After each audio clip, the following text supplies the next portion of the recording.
ఆత్మీయంగా కొన్నిసార్లు బలహీనం అయిపోయినప్పుడు మన ఆలోచనలు ఎటువైపు వెళ్తాయంటే పాత జీవితం వైపుకు వెళ్ళిపోతాయి. ఎప్పుడైనా వెళ్ళినాయి అట్లా?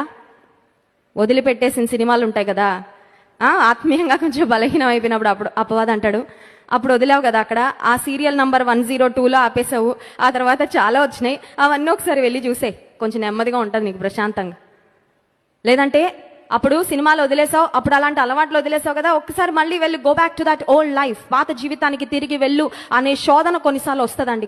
నువ్వు ఇంకా డబుల్ కేర్ఫుల్గా ఉండాలి, ఎందుకంటే నువ్వు పడిపోతే అందరు పడిపోతారు నీతో పాటు. నువ్వు తప్పుదారిలో వెళ్తే అందరూ తప్పుదారిలో, నువ్వు చెడిపోతే అందరూ చెడిపోతారు.